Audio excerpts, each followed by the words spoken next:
Dorian Bars, the Predator coach. In 2024, Minnesota testimony revealed Dorian Bars, a youth volleyball coach, exploited his position for nearly a decade. FBI uncovered 19 minor victims, 14 his own players. He used social media to produce explicit material and engaged in sexual acts with at least 5 minors. Parents thought their daughters learned volleyball. They learned betrayal. Judge Nancy Brissell sentenced him to 33 years. One victim came forward in 2024. For years, while Bars coached, nobody knew. The system never caught what was hiding in plain sight. The South Korean match-fixing web. In 2012, 16 South Korean volleyball players were indicted for match-fixing. Players took $2,000 to $4,550 per game. 23 matches were fixed. KEPCO 45 team lost 5 starters. Sangmu withdrew entirely, matches recorded as forfeits. This wasn't South Korea's first crisis. The K-League scandal, 80 indicted, 1 broker dead. Illegal betting sites exploded after shops closed. Minister Cho promised no mercy. Players got bans. Gamblers stayed hidden. Fans wondered which games were real. Flo Hyman, the icon who died on court. Flo Hyman dominated 1980s volleyball, leading Team USA to 1984 silver before becoming a phenomenon in Japan.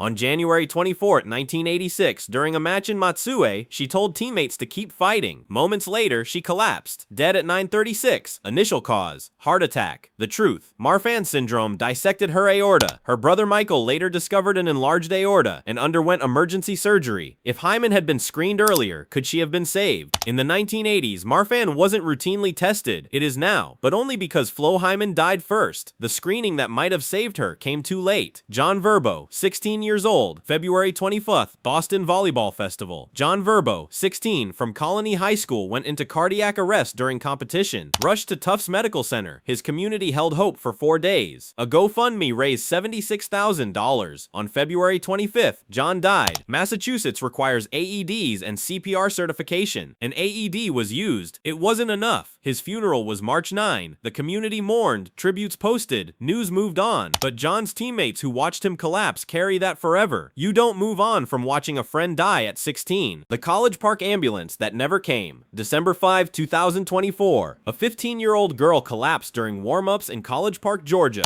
Fire rescue arrived immediately. She was alert. They called for an ambulance. It never came. Multiple calls. Still nothing. Staff put her in her mother's van. Her mother drove to the hospital. The girl went into cardiac failure. Doctors revived her once. She died. Grady EMS categorized the call as low acuity. No accountability emerged. This girl had chronic health conditions. Her family trusted the system. She died in her mother's arms because of a categorization error. No arrests. No charges. Clay Thomas Wolf, the Snapchat stalker. June 2023, federal agents arrested Clay Thomas Wolf, 28, assistant volleyball coach at New Lexington High School, Ohio. Charges sexual exploitation, child pornography distribution, and possession. Since 2018, Wolf posed as a 15-year-old girl on Snapchat, soliciting explicit content from boys across multiple states. Over 100 victims. His account contained photos of boys as young as 10. He coached children. Parents trusted him. For 5 years, he ran an exploitation scheme. Mandatory minimum, 15 years for exploitation, 5 for distribution. Wolf wasn't caught through screening. Federal investigators stumbled on his activity working another case. The system never saw him coming. Kent Matzinger, the clerk and coach. August 2025. Kent Matzinger, Mecklenburg County Deputy Clerk and Carolina Juniors volleyball coach, was arrested for child sexual exploitation. Case began with Jacob Day's Texas arrest for creating fake profiles to solicit explicit content, then extorting adults.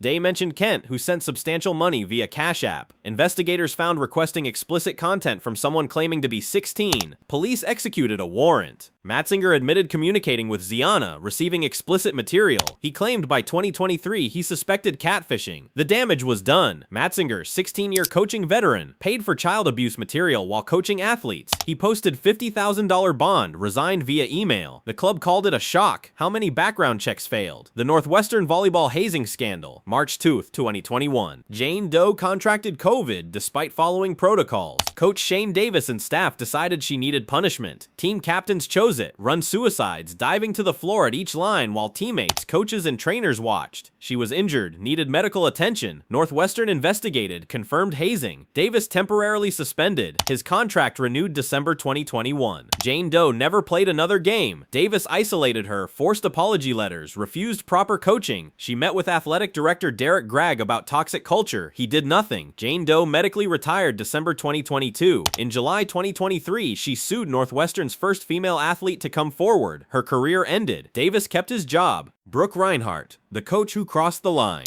July 25th, Brooke Reinhardt, a 24-year-old boys volleyball coach at Burnsville High School in Minnesota, was charged with 3 felony counts of criminal sexual conduct. The allegations: she sexually assaulted a 17-year-old player on her team. The case came to light when the victim's wallet was found at the home of a friend for whom Reinhardt was house-sitting. The homeowner told police the victim had never been in his residence and had no reason to be. When police interviewed the victim, he initially denied spending time alone with Reinhardt outside of volleyball, but investigators found text messages on his phone. Reinhardt telling him he had a lot of things to delete and messages about condoms. Confronted with the evidence, he admitted to the criminal sexual conduct. Reinhardt initially denied the allegations, but later confessed. What's striking about this case isn't just the abuse, it's the attempted cover-up. Reinhardt knew what she'd done was illegal. She told the victim to delete evidence. She lied to police. And when the truth came out, she admitted it only because she had no other choice. The victim, a 17-year-old athlete looking up to his coach, was exploited by the one person who was supposed to guide him. This case fits a disturbing pattern. Adult coaches in positions of authority engaging in sexual relationships with teenage athletes. The power dynamic makes consent impossible. The victim may not see it as abuse at first. Some even describe it as consensual. But legally and ethically, it's exploitation. Reinhardt held power over playing time, team selection, and the victim's athletic future. That power combined with a sexual relationship is predatory. Reinhardt faces up to 30 years in prison if convicted, but the damage to the victim, his family, and the Burnsville volleyball program is already done. Trust in coaches, already fragile after years of abuse scandals, takes another hit, and another athlete learns the hard lesson that the people who should protect you are sometimes the ones who harm you most. The silence surrounding athlete suicides. In 2018, Japanese high school standout Nao Higashiyama took her life days after a tournament. In 2021, a South Korean pro player died in her apartment at 26.